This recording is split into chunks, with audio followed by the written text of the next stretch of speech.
Okay, well, good afternoon. 네, 안녕하십니까 여러분. 저희 마지막 패널을 시작하도록 하겠습니다. 북한 인권과 그리고 유엔 메커니즘에 대한 주제를 다루게 하겠는데요. 그 차세대 청소년이 여기 와서 증언해주게 되면 정말 훨씬 더 호응이 좋은 것 같습니다. 그렇기 때문에 뭐 유지태 배우님도 오셨고 그리고 김금혁 씨도 이렇고 강글 씨도 이렇고 했는데 이분들이 정말 생생한 목소리를 전달해 주셨는데요. 그 다음에 바로 연단이 올라서 좀 부담이 큽니다. 근데 이것이 굉장히 중요한 주제입니다. 북한 인권 문제가 또 유엔에서 많이 다뤄지고 있고 그리고 유엔은 기관으로서 북한 인권 문제를 전 세계적으로 조명하는 데서 큰 역할을 많이 했었습니다. 그래서 북한의 유엔의 특별 보고관 그리고 여러 유엔 기관들이 북한 당국에게 인권을 개선하도록 많이 압력을 강했습니다. 그리고 또 정의와 그리고 피해자된 책임 규명도 해달라라고 강조했습니다. 그래서 오늘의 패널은 유엔 시스템에 있어서 여러 가지 북한 인권 증진 관련해서 어떤 문제에 봉착하고 있는지에 대해서 말씀해 주시는데요. 우선 이 자리에는요. 유엔에 계시고 그리고 그의 파트너 단체, 그러니까 시민단체에 계시는 분들을 소개하도록 하겠습니다. 우선 저희 패널들을 먼저 소개하도록 하겠습니다. 제 왼쪽 바로 계시는 게 세븐 박사님입니다. 페루 교황청 카톨릭 대학교 법학부 국제법 교수입니다. 그리고 북한 인권 상황에 관한 특별 보고관이기도 합니다. 그 다음에는 베년다을 메스멀 박사님입니다. 국제인권법 교수인데요. 웨스턴 케이프 대학교에 소속되어 계십니다. 이건 남아프리카 케이프타운에 있는데요. 2023년에는 아동 인권 권리 프로젝트의 코디너로 근무하기도 했습니다. 그다음에 신혜수 박사님,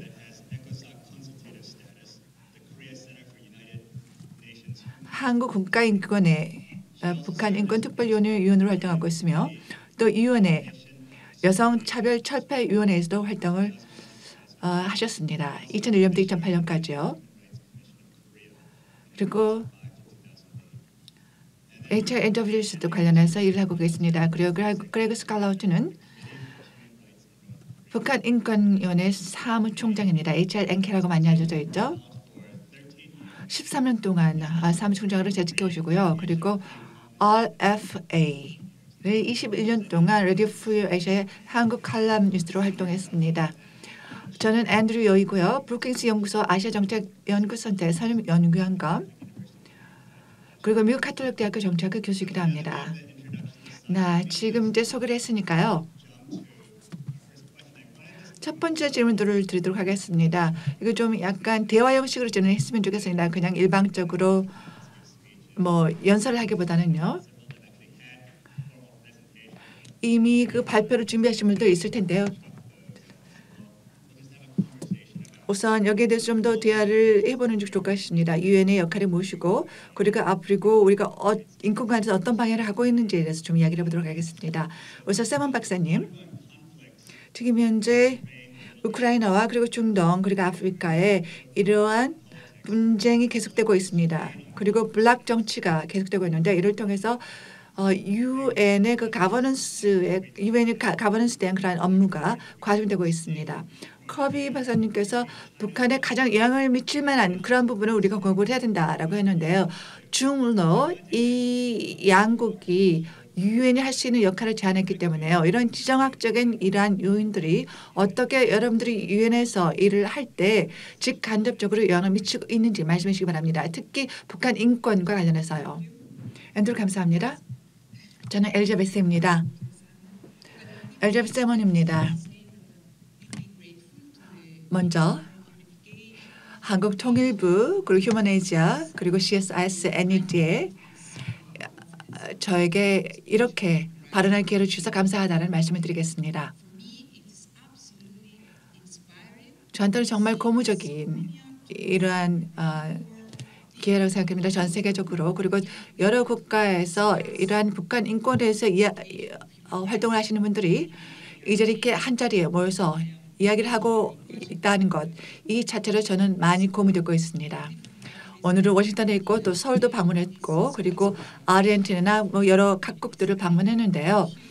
여러 지역사회에서도 북한 인권 관련된 이러한 활동을 하고 있습니다. 전문가 그리고 정말 훌륭한 사람들이 이 주제를 다루고 있으며 줄 터너 대사님도 어제 이런 말씀하셨습니다.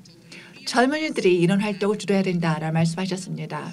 물론 저는 젊은이는 아닙니다만 제가 젊은 사람처럼 느껴집니다. 여러분들이 이렇게 북한 인권에 대해서 어떤 활동을 하고 있는지 듣다 보니까요. 저는 사실 2022년에 시작했는데요. 네, 질문하신 내용을 다시 돌아가서 말씀을 드리면요. 먼저 국제사회 그리고 는 또 북한과 관련해서 어떤 노력을 펼치고 있는지 또 이와 관련해서 무엇을 우선순위를 두어야 되는지 우선 북한의 인권 상황은 국제사회에서 우려가 되고 있다는 것은 맞습니다. 지난 몇십 년간에 걸쳐서 그랬고 그리고 유엔 총회에서도 그렇고 그리고 북한 인권위에서도 마찬가지입니다. 지난 20여 년간 우리가 이 문제를 다뤄왔습니다. 그렇지만 이것만으로 충분하지 않습니다. 그렇지만 국제사회에서 노력을 펼치고 있다는 것은 인정을 해야 될 거라고 생각합니다. 두 번째로 또 유엔 결의안을 통해서 특별보고관, 북한 인권에 대한 특별보고관이 있었고요. 그리고 제가 네 번째 특별보고관으로 선임이 되었습니다. 다르스만 두 번째 특별보고관이었고요. 오늘 아침에 그분 얘기 나섰죠. 그리고 또 세 번째 특별보고관이 있었고 제가 4대 특별보고관인데요. 제가 처음에 보고관으로 취임을 했을 때 뭔가 그 전 세대하고 좀 다른 걸 해야 된다라고 생각을 했었습니다. 그래서 약간 다른 접근 방식을 취하겠다고 생각을 했고요. 북한의 특정한 그룹을 대상으로 하기로 생각을 했었습니다. 여러분들도 기억이 나는지 모르겠지만 여성과 그리고 소년 여성들 대상으로 한 것이었습니다. 제가 여자이기 때문에 그런 것은 아니고요. 북한은 물론 여성과 관련해서 여러 가지 의무가 있습니다. 그리고 또한 거기에 시급한 요구 환경이 있었습니다. 사정이 있었습니다.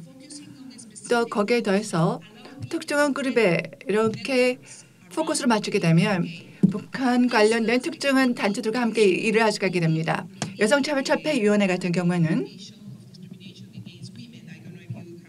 여러분들의 UNC도 여성차별철폐위원회에서 들어보면 모르겠지만 2023년에 중국에 대해서 중국 리포트에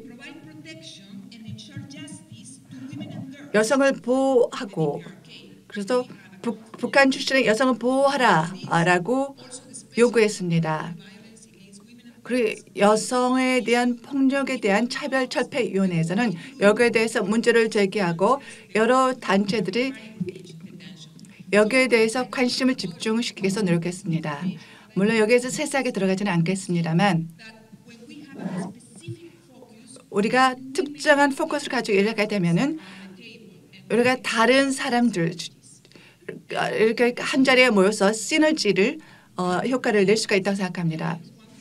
제가 더 시간이 1분 정도 더 써도 괜찮을까요? 네, 괜찮습니다. 우선 과제에서는요. 제가 작년에 리포트를 2023년에 제출했습니다. 인권과 그리고 안보에 대한 것이 있는데요. 이것을 제가 유엔 총회에 제출했습니다. 저는요. 지속적인 평화와 지속적인 평화를 위해서는 인권을 존중해야 된다라고 생각합니다. 유엔 안보리에서는 북한 인권에 관한 이러한 6개의 미팅을 했었고 23년 3월과 24년 6월 달에 저희가 이 미팅에 참석을 했었습니다. 이것이 굉장히 중요했는데 왜냐하면 유엔 안보리가 북한의 인권 상황이 국제 평화와 그리고 안보 위협이 된다라는 것을 인정을 했기 때문입니다. 그렇기 때문에 이러한 중요한 단계를 우리가 유념을 해야 된다라고 생각합니다. 그리고 군국주의와 북한의 군국주의와도 또 제가 리포트에 포함을 시켰는데요. 이런 것을 기억하는 것이 중요하기 때문에 다시 한번 말씀드립니다. 북한의 군국주의는 인권에 유린과 그리고 침해와 별개로 놓고 볼 수는 없습니다. 이란 공주의가 이런 강제 노동과 그리고 북한 내 그리고 북한 밖에서의 그런 강제 노동을 바탕으로 해서 이루어지는 것이기 때문입니다. 또 네, 그리고 또 그 감시를 하는 것, 주민들을 감시하는 것, 이런 것도 저희가 유념을 해야 된다고 생각합니다. 여기에 대해서도 논의를 해야 된다고 생각합니다. 네, 그러면 제가 이제 엘리베이스라고 부르도록 하겠습니다. 한 가지 제가 말씀드리고 싶은 것은요. 그 언론 보도, 그러니까 피해자 관련된 그런 언론 보도를 하셨는데요. 제가 팬데믹이 끝나고 나서는 북한 인권에 관해서 사실 많은 관심을 갖지 못한 게 사실입니다. 피해자라든지 여성의 관심을 갖고 일을 하신 거 이해합니다. 그것도 중요한데요. 다음에는 배념가 희수님에게 말씀을 드리도록 하겠는데요. 북한의 여성들, 특히 북한 인권을 주시하지 않은 사람들은 북한이 5개 인권 협약을 사실 위반했다라는 것 모르는 사람들이 있을 것입니다. 그 여성에 대한 아동 권리 협약, 여성에 대한 모든 형태 차별 철폐 협약, 그리고 장애인 권리 협약에 서명을 했습니다. 사실 놀랄 수도 있을 거예요. 북한이 이런 그 조연을 했다라는 것에 대해 특히나 그 인권과 관련해서요.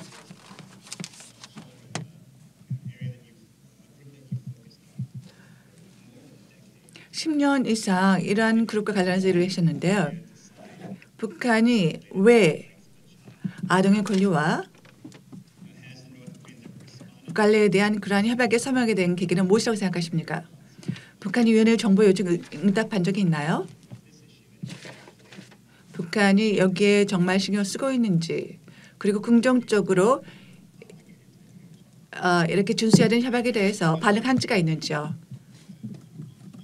오늘 이 자리에 오게 돼서 무척 기쁘게 생각합니다. 저는 남아공에 있지만 저는 사실 이디오피아 출신입니다. 그렇기 때문에 그 역사적인 관련 때문에 그 한국과의 관련 때문에요. 저도 이런 것에 대해서 많이 알게 되었습니다.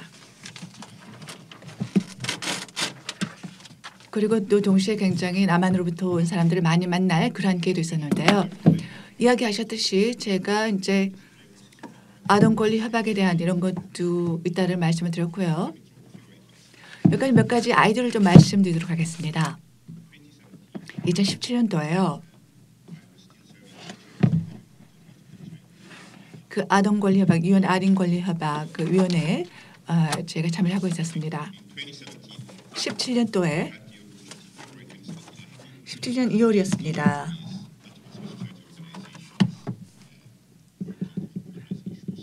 인권 관련, 특히 북한의 인권 관련된 그러한 일을 할 수가 있었습니다. 그때 당시에 이제 아동 권리와 관련된 이러한 일을 담당하고 있었고, 또 북한의 인권 상황에 대해서 저희가 검토를 할 수 있는 그런 기회가 있었습니다. 이런 과정에서 몇 가지를 제가 볼 수가 있었는데요.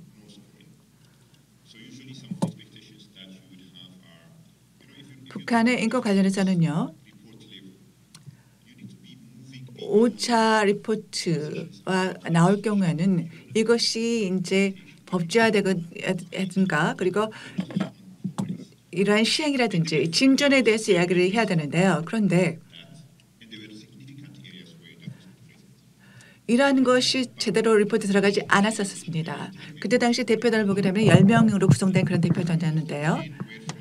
이 중에서 4명은 제네바 상임위에서 왔었고요. 또 법제팀에서 왔었습니다. 하나는 교육, 뭐 이렇게 다양한 분야에서 사람들이 왔었는데요. 그런데 우리가 구체적으로 대화할 수 없었던 부분이 있었는데 데이터 수집에 관한 것이었습니다. 이것이 굉장히 중요한 것 아니겠습니까? 그리고 자유를 박탈당한 아동들이라는 것, 그리고 또 청소년과 관련된 이러한 제도 같은 것, 특히나 그 청소년의 이러한 그 처벌과 그리고 이렇게 교화에 관한 이런 것이 제대로 다뤄지지 않았습니다. 이 정부에서는 1990년대 1차 리포트를 제공했었는데요.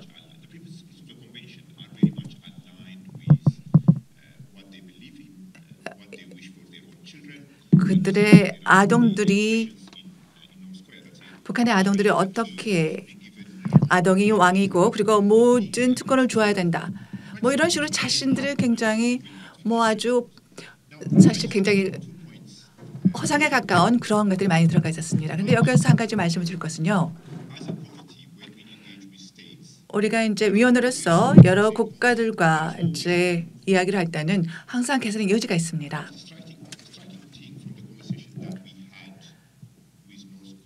북한과 17년 대화를 했을 때 우리가 느꼈던 것은요.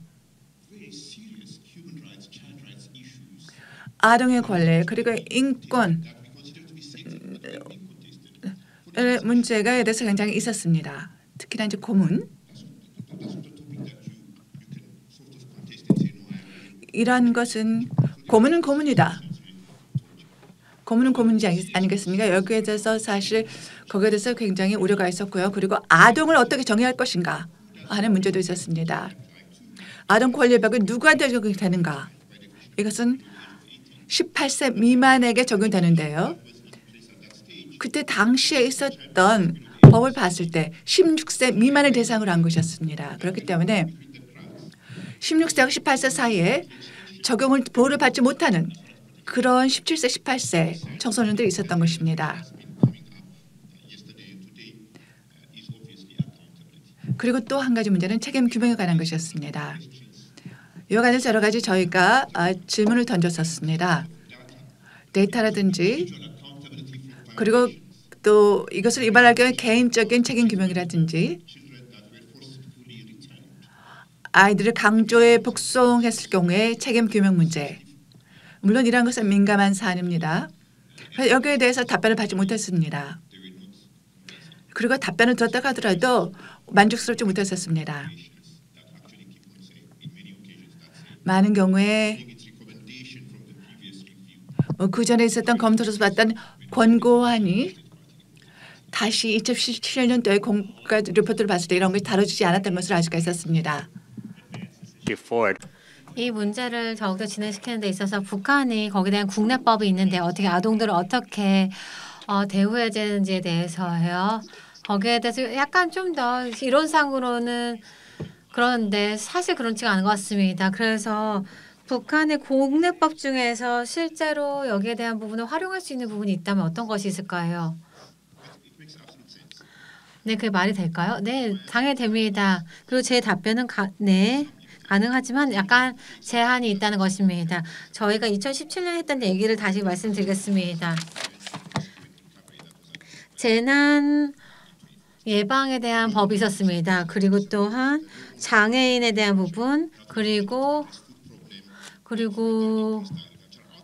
뭐 농업 생산량에 대한 그런 법도 있었고요. 그리고 또한 아동 권리에 대한 법도 당연히 있었습니다. 2010년부터 있었고요. 그리고 또한 12년간의 의무 교육에 대한 법도 있었습니다. 그래서 여러 가지 법들이 이미 있었고 거기에 대해서 저희가 대화를 나누었습니다. 대화를 해보니까 또 확실했던 것이 어떤 법들은 좋았고 좋은 법으로서 보여지고 있고요. 어떤 법들은 사실 한계가 있었습니다. 예를 들면은 아동에 대한 부분, 청소년 사법에 대한 부분, 아니면 고문의 정의라든지 그리고 고아인 아이들을 위한 대우에 대한 부분 이런 것들에 대해서 그리고 심지어 이 법들이 이 아동 협약하고 이렇게 준수되는 부분이 있었지만 여전히 여기에 대한 시행이 이루어지지가 않았습니다. 저희는 이 원회로서 우리가 보고 있는 그 정보만을 이게 보게 되는데요. 정확하고 최신인 그런 정보가 필요한데 저희가 이러한 북한에 대한 것에 있어서 이런 부분이 좀 어려운 부분이었습니다. 그래서 이런 더 많은 정보들을 북한의 아동에 대해서 모으는 것 그런 것들이 중요하다는 것이죠. 실행하시기 위해서는요. 네, 그렇습니다. 맞습니다. 그래서 데이터 수집이라는 것이 특히나 이 영역에서는 더욱더 중요한데요. 저희가 리뷰를 하는 데 있어서 굉장히 어려운 부분이었습니다. 그래서 유니세프 웹사이트에 가시면 데이터 수집이 거의 최우선순위라고 나와 있습니다. 어떤 분야에서는 좀 진전이 있었지만 여전히 많은 한계 사항들이 있습니다.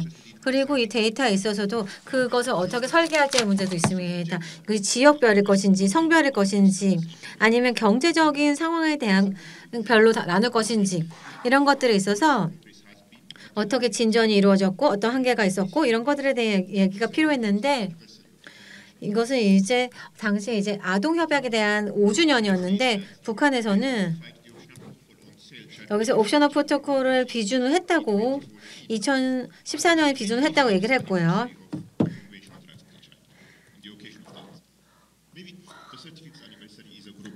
아마 더 많은 비준이 필요한 게 이렇겠지만 그보다도 더 중요한 것은 제 생각에는 그동안 비준이 된 것이 실행이 되는 것이 더 중요한 것 같습니다.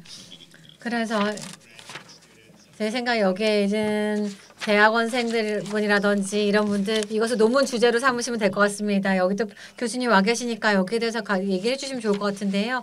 네, 감사드립니다. 네, 혜주님.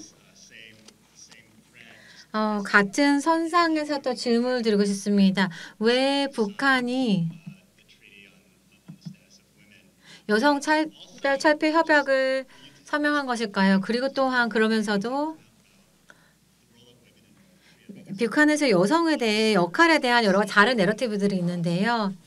사실 정치라든지 사회적인 측면에서는 여성들을 볼 수가 있습니다. 그러면서도 탈북민들의 이야기를 들어보면은 정말로 끔찍한 이야기들, 여성들이 어떻게 대우받는지 이런 것들에 대한 얘기들 듣는데요. 또 어떤 학대들을 당하는지 이런 얘기들을 아까 들었는데요. 그래서 여기에 대해서 이러한 좀 모순적인 이런 모습들, 그래서 정권이 보여주는 여성에 대한 모습과 그리고 그러면서도 굉장히 이렇게 끔찍한 증언들이 나오고 있는 것들에 대해서 이런 모순적인 상황에 대해서 좀 더 말씀해 주시겠습니까? 네, 감사합니다, 앤드류님. 여러분 안녕하십니까? 이 방에는 사실 전 세션에 정말로 막 희망이 가득 차 보였고 사람들이 막 환호하고 이랬는데 이제 지금 약간 쫙 가라앉는 것 같습니다. 지금 이제 현실로 가라앉는 것 같은데요. 이 인권 시스템에 대해서 어떻게 우리가 북한을 참여시켜서 정말 국제법을 준수하도록 할 것인가의 문제인 것 같습니다. 제 경험으로는 저는 여기 30년 이상의 경험을 가지고 있습니다. 북한 당국과 관여를 하고 또 제가 이러한 위안부 문제를 제기했을 때도 제가 정기적으로 북한 당국을 만날 기회들이 있었고 저희가 협력하기도 했었고요. 그리고 나서 제가 시도 즉 여성 차별 철폐 위원회에 들어가게 되었습니다.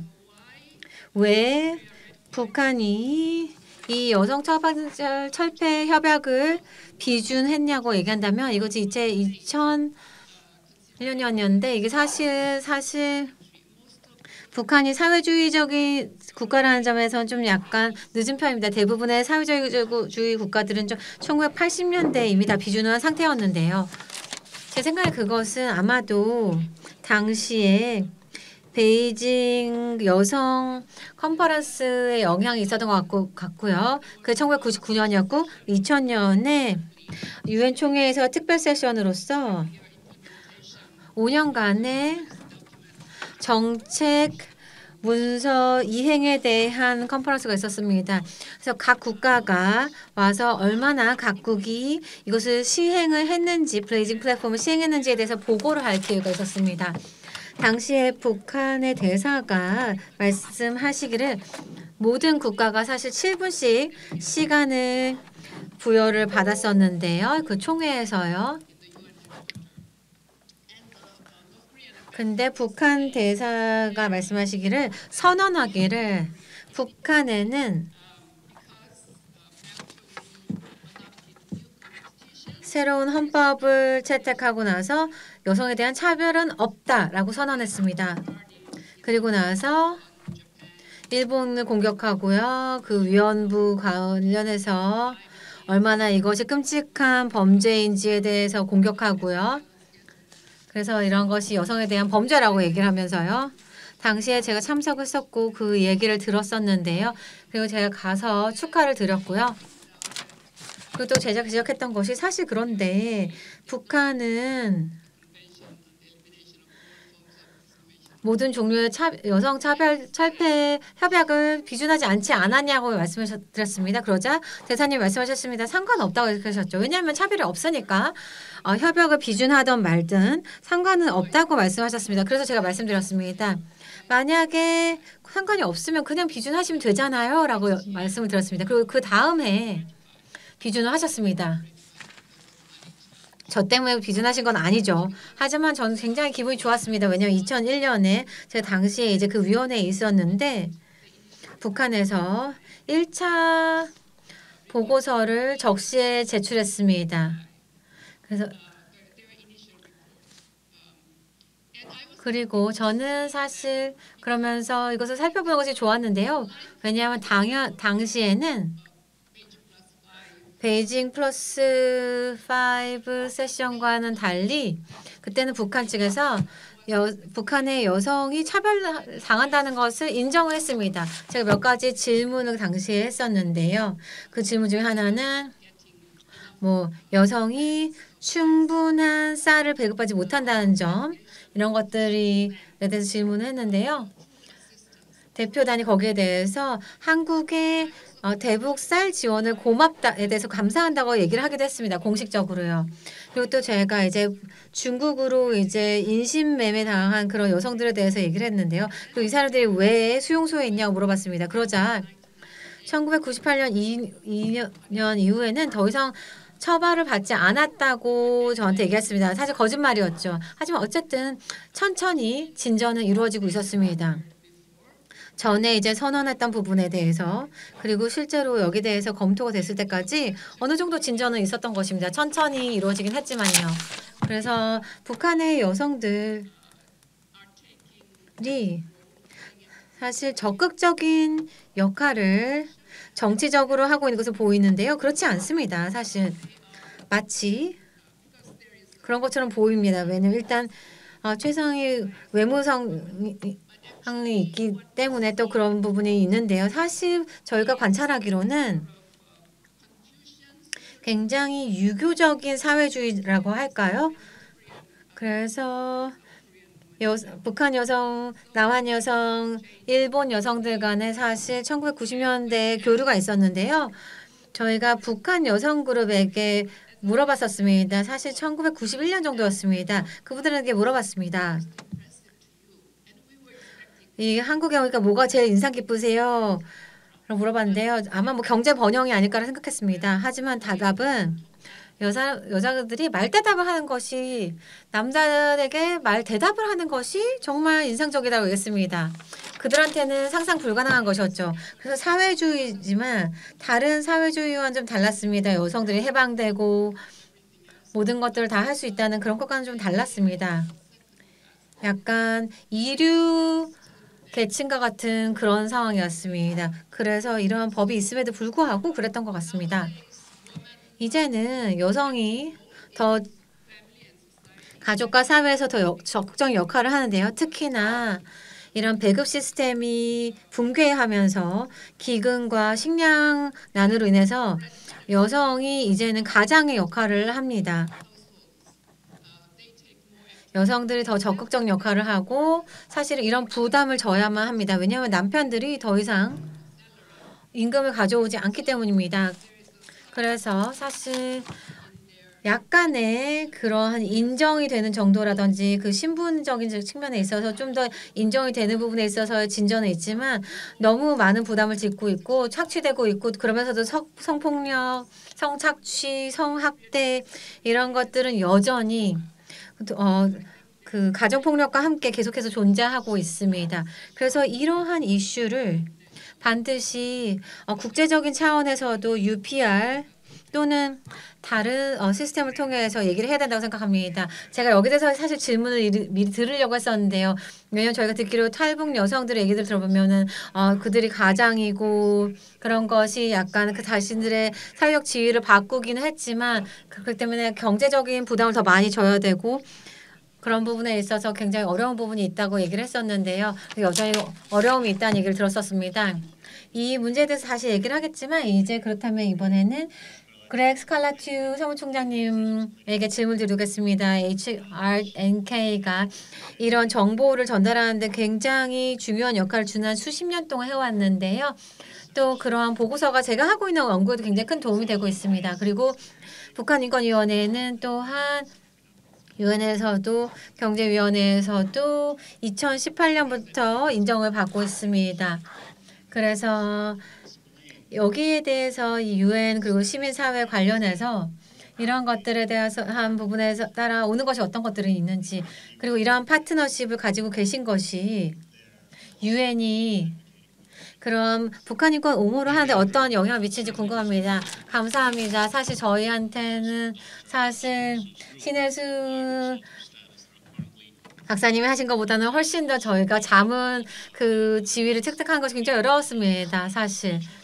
HRNK 저희 북한인권위원회가 하는 데 있어서 그리고 한국의 김태우님 그리고 최근에는 KDB까지 이러한 지위를 획득하게 되었는데요. 사실 여러 가지 장단점이 있습니다. 사실 유엔 멤버국들과 협력할 수 있다는 여러 가지 장점들이 있는데요.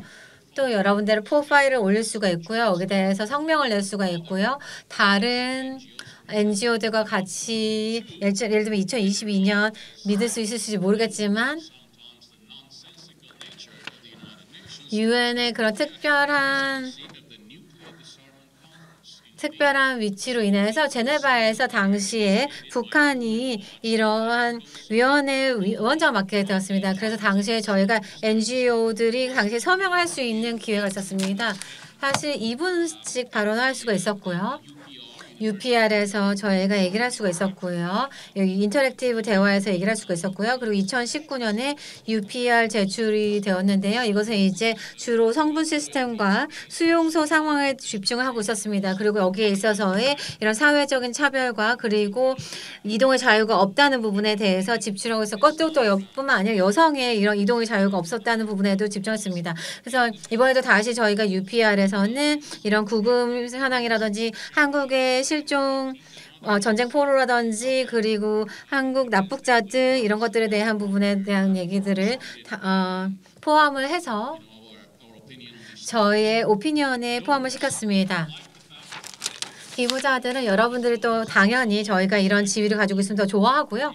그리고 우리가 이런 것들에 대해서 더 뭔가 좀 더 승산이 있다는 점에서 좋아합니다. 제가 말씀드리고자 하는 것은 이제 북한이 사실 굉장히 어려운 싸움을 시작했습니다. 이 민주적인 유엔 회원국들, 예를 들면 유럽연합, 한국 그리고 다른 국가들, 일본과 그리고 권위주의적 국가들이 있습니다. 특히 뭐 러시아, 중국 그리고 그 동맹국들이 있습니다. 그 사이에서 이 타이타닉에서 우리가 우월하게 나아가도록 하기 위해서 그리고 우리가 역사를 정의하기 위해서는 우리는 국제적인 시민사회가 필요합니다. 국제 시민사회 단체들이 유엔 시스템에 접근이 가능해 합니다. 누가 그 열쇠를 쥐고 있을까요? 바로 NGO 위원회입니다. 그것이 에코석 아래에 있는데요. What is 네, 경제사회 이사회가 되겠습니다. 그렇다면 NGO 위원회는 어떻게 구성이 되어 있느냐? 우선 19개국이 있습니다. 아프리카 5개국 그리고 라틴 아메리카 그리고 서유럽에서 4개국 이런 식으로 구성이 되어 있습니다. 그런데 계속해서 이런 것이 지연이 되었습니다. 항상 그렇습니다. 5년, 10년, 15년, 20년 뭐 죽을 때까지 이렇게 이것을 연결을 시키는 것입니다. 그때 니키 헤일리 미 유엔 대사가요. 저희의 이제 그 이사인데요. 또 아시죠? 이 헬리 대사와 그 캘리 커리가 그때 당시 경제사회 이사회 그 대사였는데요. 이런 것을 계속해서 강하게 추진했었습니다. 그리고 또 우리로서 또 우리 일을 했었습니다. 그래서 동맹국이라든지 우방국들과 이야기를 해야 했었겠죠. 그래서 NGO 위원회에서 이런 이야기를 꺼냈음에도 불구하고 우리의 목소리를 눌렀습니다. 왜냐하면 러시아, 중국 때문이었는데요. 러시아는 지금 우크라이나 전쟁을 치르고 있기 때문에 지금 인권위원회에서 일시적으로 참여하지 않고 있습니다만 어쩌기 때문에 이런 것은 인권이라든지 민주주의의 이러한 희망이라고 할 수는 없을 것입니다. 알제리아, 카메룬, 에리트리아, 리베리아, 바레인, 중국, 인도, 파키스탄, 칠레, 코스타리카, 쿠바, 니카라과, 이스라엘, 터키, 미국, 영국. 우리도 사실은 그렇기 때문에 소수국에 해당이 되겠습니다. 그렇기 때문에 유엔 회원국들 중에서 유엔 가입을 결정하는 국가들입니다. 유엔은 어떻게 했나요? 기독교 연대라든지 그 외 다른 단체와 마찬가지로 NGO 위원회에서는 우리 NGO 위원회를 계속해서 무시하고 그리고 3년 동안 아무것도 하지 않았습니다. 그렇지만 에코사 그 54개국 미팅에서요. NGO 위원회 공고안은 굉장히 위험하지만 그럼에도 불구하고 그것을 통과시켰습니다. 그런데 러시아, 중국, 베네수엘라, 쿠바, 벨라루스, 베트남, 남아공도 반대를 했습니다. 죄송합니다. 남아공에서도 반대를 했어요. 네, 저는 지금 이ትዮጵ야 출신입니다. 남아공에 있긴 하지만요. 물론 그렇다고 해서 이러한 유엔 회원국들을 제가 존중하지 않는다는 말씀은 아니고요. 어쨌든 간에 지금 한국과 일본 이렇게 생각을 같이 하는 민주국가들이 이러한 NGO 위원회 가입을 추진하는 것이 좋다고 생각합니다. 여러 그러니까 다국적 그런 기구들과 함께 협의를 하고 그리고 그러면 인권이라든지 안보리라든지 이런 데 참여하는 것도 좋기는 합니다만 NGO 위원회야말로 사실은 남한이라든지 하면 일본에게는 우선 가입 위원회가 아닌 것 같습니다. 여러분들에게 당부를 드리는데 꼭 이 NGO 위원회에 참여해 주시기 바랍니다. 이러한 대량 학살이든지 아니면 시민단체라든지 이러한 것도 많이 있습니다만 그렇지만 국제 시민사회도 유엔에 접근할 수가 있어야 합니다. 그렇기 때문에 이러한 유엔 NGO 위원회 회원국의 이러한 구성 멤버도 바꿔야 합니다. 라틴 아메리카 그리고 이러한 회원도 있기 때문에 한국에서도 아시아를 포커스로 맞추기 위해서 꼭 NGO 위원회 회원국이 되시기 바랍니다. 이것이 정말 중요합니다. 물론 이것 내부적으로 거쳐야 하는 절차이고 그리고 신경을 써야 되고 리소스를 내부적으로 이제 분배를 해야 된다라는 것은 알고 있습니다만 그렇지만 생각을 같이 하는 유엔 회원국들이기 때문에요. 보다 적극적으로 NGO 위원회에 참여를 해야 된다 생각합니다. 아까 첫 번째 세션에 이런 이야기가 나왔던 것 같은데 일레인이 이런 말을 했었죠.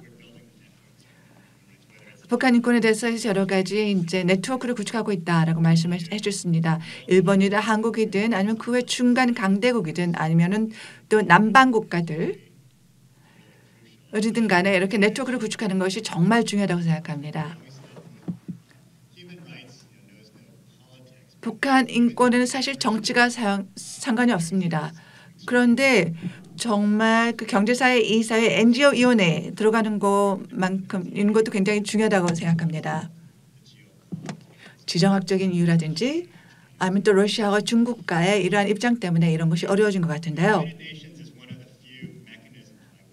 물론 유엔이라는 이러한 수단을 통해서 국제사회에 북한을 관여시킬 수가 있을 것입니다.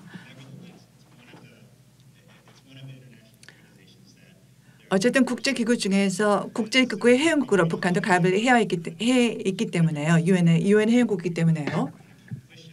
그렇기 때문에 계속해서 북한에 압력을 가해야 된다고 생각합니다. 제 생각을 말씀드리면요. 최근에 들어서는 북한이 이런 공고를 해도 듣지 않는다고 생각합니다. 북한이 인권관계에서 뭘 했는지 한번 생각해 보세요. 24년, 21년 뭐 이런 식으로 북한이 여성에 대한 모든 형태의 차별 철폐 협약 같은 것 이런 것을 설명하긴 했지만 이러한 코비드 이후에는 그 어떤 움직임도 없었습니다. 그렇기 때문에 어떤 전술을 사용해야 된다라고 생각하십니까? 그리고 또 북한과 관련해서 대화를 저희가 증진하기 위해서는 어떤 그런 자리, 어떤 기회가 있을까요? 그래서 어떻게 영향력을 행사해야 북한이 이런 대화에 임하게 할 수가 있을까요? 지금 현재는 사실 약간 기회를 좀 놓친 게 아닌가 싶기도 합니다만 북한을 지지해주는 그런 국가가 없기 때문에요. 네, 엘자베스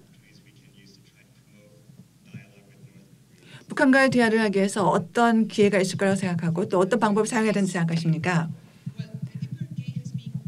네, 북한에서는 그 인권 메커니즘의 어떤 제한된 어,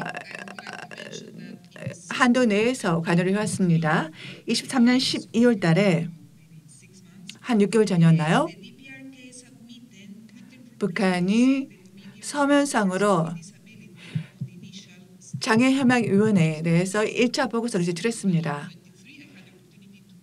그래서 제가 23년 12월 달에 이 제네바에서 이 위원회에 근무하고 계시는 여러분들과 만날 기회가 있었습니다.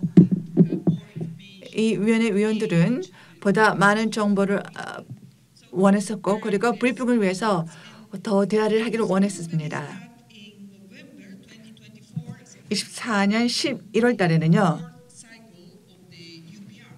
UPR 4차 UPR 보편적 정례 검토를 실시하게 됩니다. 여기에 각국의 인권 보고서가 8월 15일까지 제출해야 되겠고 그리고 이것의 공식 버전은 6대 UN 공식 언어로 번역을 한 다음에 그 다음에 발표가 될 것입니다.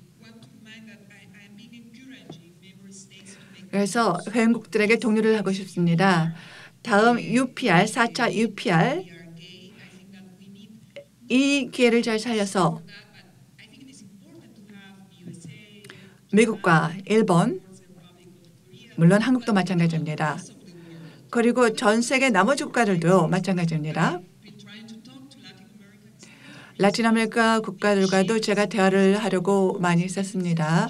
그건 납북이라든지 고문이라든지 실종이라든지 이런 것도 라틴 아메리카에서 발생하고 있기 때문에 이러한 것을 저희가 세계적으로 대화를 실시해야 된다 생각합니다. 그리고 두 번째로는요.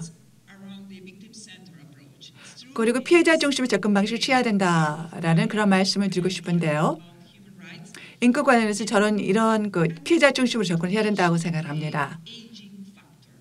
여기 또 이제 노령화도 생각을 해봐야 된다고 생각하는데요. 이제 이산 가족일 경우에 지금 사람들이 다 나이를 먹어가고 있습니다. 그렇기 때문에 물론 책임 규명도 중요합니다만 그렇지만 지금 현재 당장 이런 피해자들이 나이가 먹어가고 있는데 그들을 위해서 무엇을 해줄 수 있는가를 생각해 봐야 된다고 생각합니다. 그래서 차기 보고서에서는 이러한 피해자들을 이런 받아주지는 그런 국가에서는 이 사람들에게 전적으로 책임을 지고 또 경제적 그리고 사회적인 지원도 해주고 그리고 자살률도 각 국마다 다르기 때문에요. 이런 사회적인 책임도 져야 된다고 생각합니다. 그래서 물론 책임 규명도 중요하고 그리고 북한과의 대화도 중요합니다만 이러한 피해자 중심의 접근 방식을 취하는 것이 중요하다라는 말씀을 드리고 싶습니다. 네, 중요한 지적을 해주셨고요. 한 가지 제가 질문 드리고 싶습니다. 진전이 이루어진 분야가 몇 분야가 없습니다. 지난 2, 3년간에 걸쳐서요. 그리고 이제 그 유아 사망률 관련되고 있었고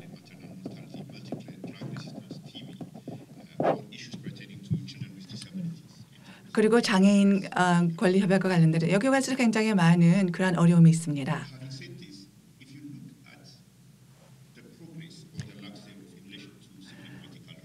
그런데 진전이라든지 그리고 정치 그리고 민권의 이러한 분의 진전이 없었다는 것 이런 것을 봤을 때는요 사실 굉장히 어려운 환경에 있다라고 생각합니다.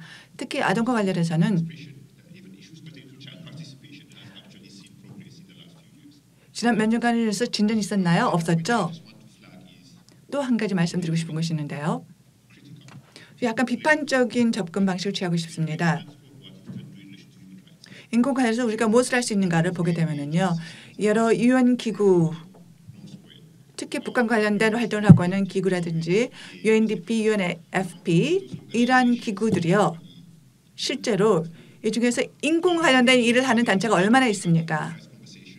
또 인권 관련 대화라 그리고 북한 지도부와 인권에 대해서 이야기를 하고 있는 기구가 얼마나 있습니까? 사실 유엔에서는 3대 축이 있습니다. 우선 첫 번째 개발 중요하고 안보 그리고 세 번째가 인권입니다.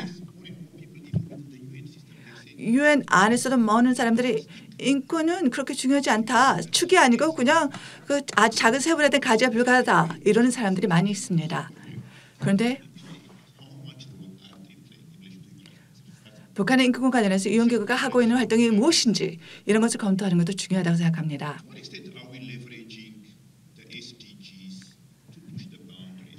그리고 지속적인 개발 계획 이것과 관련해서 교육이나 보건이라든지 아동의 권리, 장애 아동의 권리라든지 이런 것을 봤을 때 2017년도에 각국 정부들이 북한에서 아동의 노동이 없다라고 북한이 주장을 했었습니다.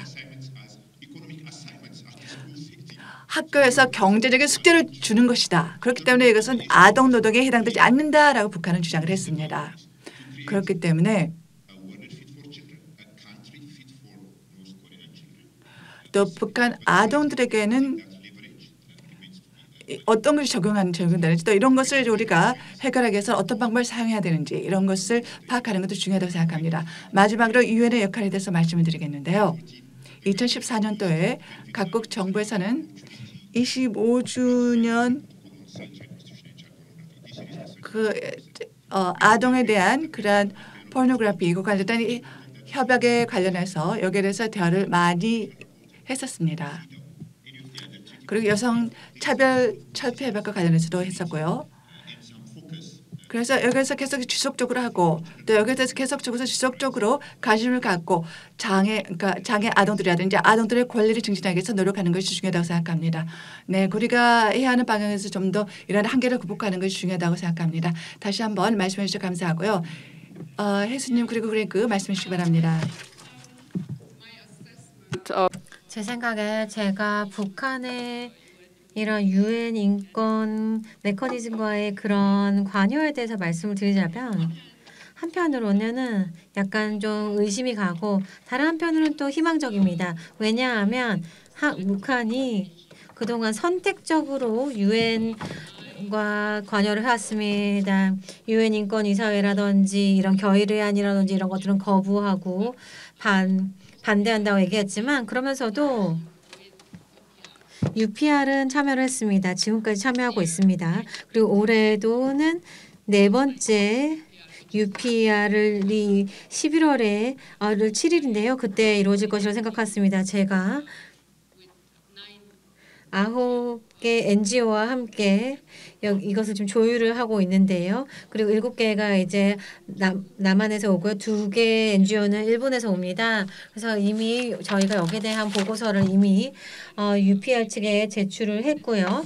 그리고 올해는 더 많이 있을 것 같습니다. 왜냐하면 더 많은 참여가 있을 것으로 예상이 됩니다. 그래서 전체로 21개 보고서가 제출이 되는 것이기 때문에 지난번 사이클보다는 더 나은 상황입니다. 그래서 저희는 이것을 계속해서 이제 따라가 볼 생각이고요. 그리고 지금 서울에서 여기에 대해서 이제 브리핑이 있었고요. 그리고 어떤 이슈들을 제기를 해야 될지 이런 것에 대해서 얘기를 할 것이고 그리고 제네바에서 다시 한번 8월에 그리고 11월에 또 하게 될 것입니다. 그래서 이를 통해서 이 이슈를 제기하려고 할 것입니다. 북한은 굉장히 선별적으로 CEDAW에 대해서 대응을 하는 데서는 굉장히 선별적인 태도를 보여왔습니다.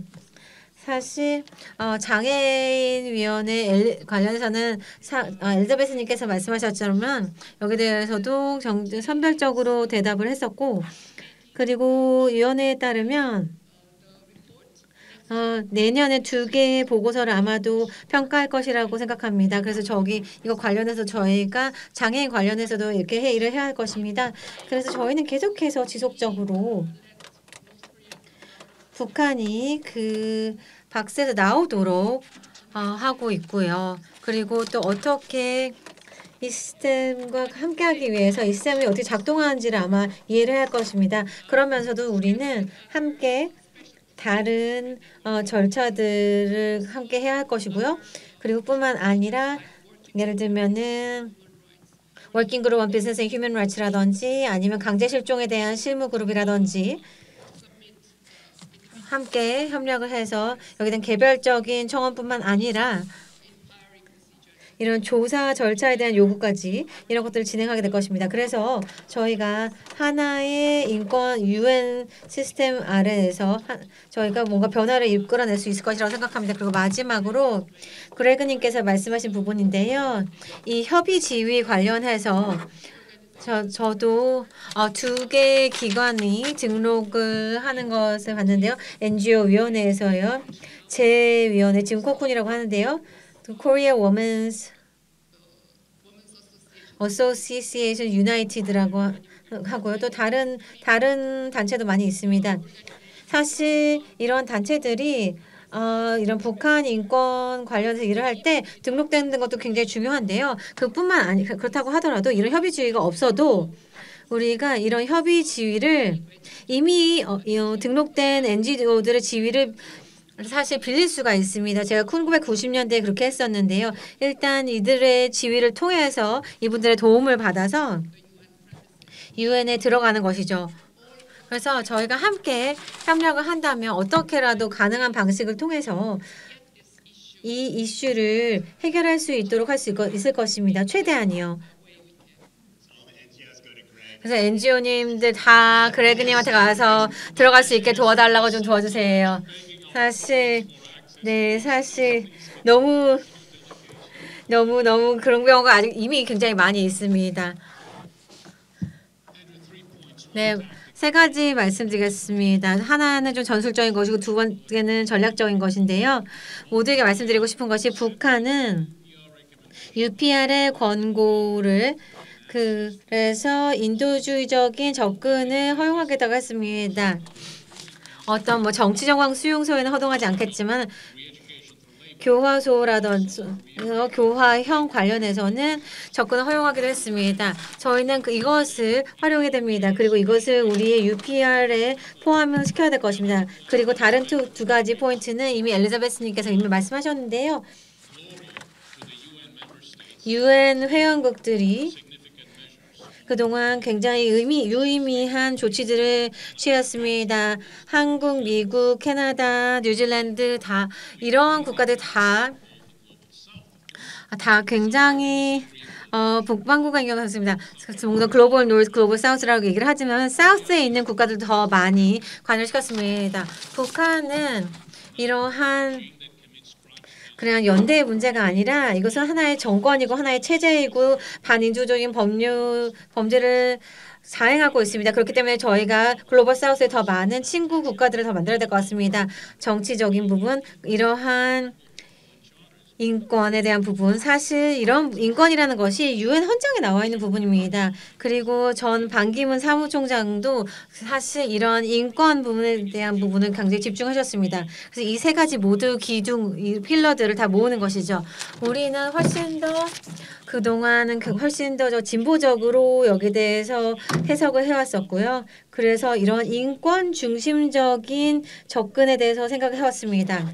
그래서 이러한 탄도미사일이라든지 핵미사일만 보는 것이 아니라 인권 또한 이 대화에 포함을 시켜야 되고 그리고 인권은 어떠한 아웃루츠, 어떠한 외교적인 노력에도 반드시 북한에 대한 것이라면 포함을 시켜야 된다는 것입니다. 이런 것이 없다면 사실 우리로서는 우리가 이러한 다른 문제들을 해결하는 데 큰 희망이 없다고 생각합니다. 감사합니다. 그런 얘기를 해주셔서 정말 감사드리고요. 사실 이런 인권을 제기하는 것이 굉장히 중요하다고 생각하고 그동안 많은 경우에 여기 대해서 관심이 있었지만 사실 그동안 많이 잊혀진 부분도 있었던 것 같습니다. 이런 얘기를 해주신 진심으로 감사드립니다. 저희가 지금 몇 분 더 남아있다고 하는데요. 저희가 좀 늦게 시작해서요. 제가 5분만 더 연장하겠습니다. 혹시 청중 여러분 중에서 혹시 질문 있으신가요? 이렇게 질문으로 해주시기 바랍니다. 코멘트가 아니라 질문으로 해주시기 바랍니다. 한 분, 두 분. 일단 두 분, 네, 질문으로부터 시작하도록 하겠습니다. 제가 아동에 대한 얘기를 하고 싶습니다. 총회 결의안을 보시면 굉장히 취약한 북한의 아동들의 상태를 볼 수가 있습니다. 이 사람들이 UN 에이전시들의 이러한 분류와 다르게 분류가 되고 있습니다. 집이 없는 아이들, 구금소의 아이들, 아니면 부모가 구금된 아이들. 분명히 이러한 정의 부분에 있어서 유니세프와 이러한 총회 사이에 이 정의에 있어서의 차이가 부족합니다. 차이가 분명히 존재하고 있습니다. 그래서 이런 부분에 대해서 그 배경은 이해가 가지만 이러한 아동에 있어서 어떠한 종류의 분류를 지금 보시고 있나요? UN 기구와 같이 하나요? 아니면 어떻게 다르게 하나요? 네, 그리고 다음 질문 또 먼저 받을게요. 엘리자베스 인권보고관에게 이제 질문을 하겠습니다. 제가 이제 그 언론을 통해서 이제 엘리자베스의 그런 발언이나 뭐 보고서를 보면은 굉장히 현명하고 용감한 분이십니다. 사실 저는 북한에서 57년을 살았고 북한 지도부에 가장 가까운 곳에서 30여 년을 근무했습니다. 때문에 북한에서 자행되는 인권 유린 행위가 누구에 의해서 어떻게 진행되는지 잘 알고 있고 통찰력을 가지고 있습니다.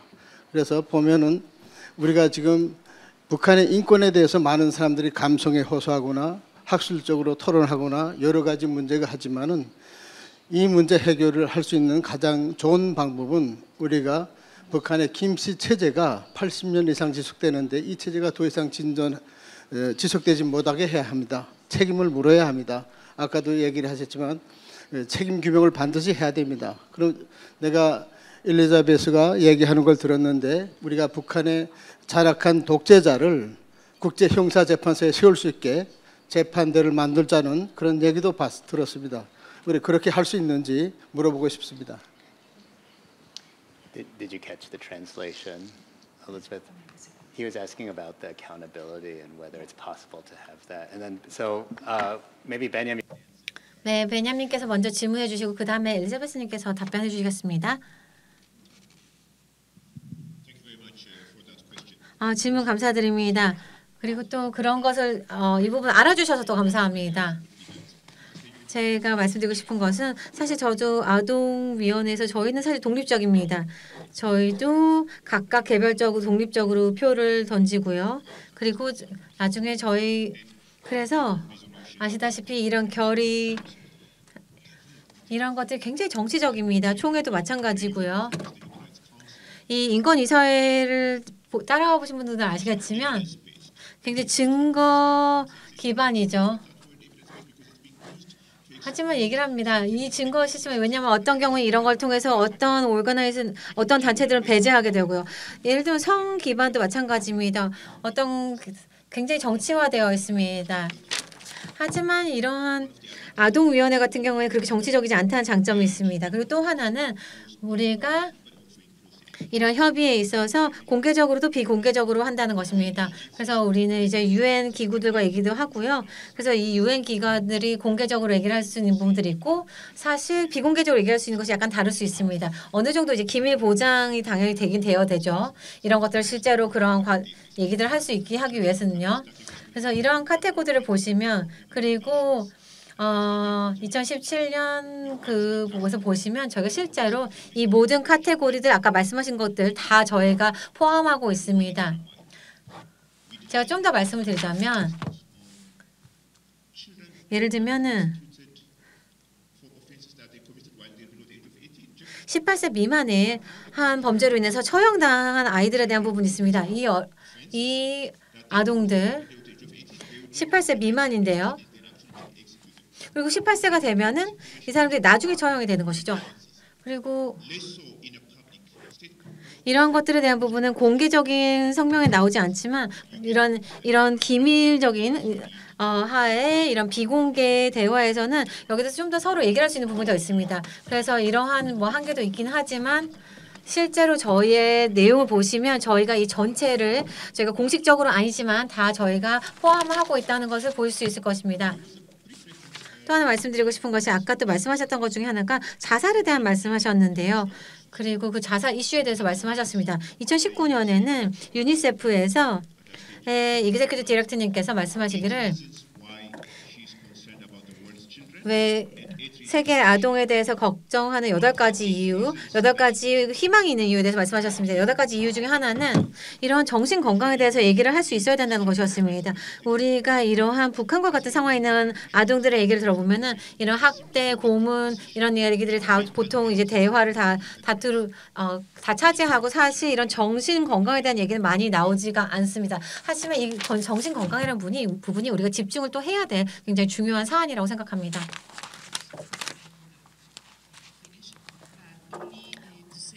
제가 드리고 싶은 말씀은 제가 사실 책임성에 대해서 말씀을 드릴 수 있는 시간이 없었는데요. 왜냐하면 또 앞에 있는 그 세션에서 이미 말씀을 드렸던 것을 알기 때문에요. 제 마지막 보고서를 보시면 정말로 책임성에 대한 것이었습니다. 제 보고서가요. 저 생각에는 그 어떤 그냥 면책의 이런 면죄 문화라는 것이 있는 것 같습니다. 사실 인권에 대해서 이런 책임성에 대해서 얘기하지 않는다면 정말 빈 껍데기에 불과하다고 말씀드리고 싶습니다. 제가 또 저희 패널리스트 여러분들께 감사드리고 싶습니다. 일단 저희가 지금 마무리를 하고 있기 때문에 몇 가지만 더 말씀드리겠습니다. 먼저 한두 가지 말씀을 드릴까 했는데 우선은요. 그러니까 새벽이 되기 전이 가장 어둡다고 하지 않습니까? 제가 10년 전에 사실 그 눈이 많이 왔을 때 제 1주년을 기념하는 그런 컨퍼런스도 참석을 했었습니다. 그때 당시에 정말 그 유엔의 그 COI 보고서 때문에 무언가가 이루어질 것이라 생각했었는데요. 그런데 2022년도에는 또 지정학적인 이유 때문에 상황이 더 나빠졌습니다. 그런데 앞으로 10년 후에는 저희가 다시 만나게 되면은 북한 인권에 대해서 많은 진전을 이루고 그리고 또 함께 추가를 할 수 있었으면 좋겠습니다.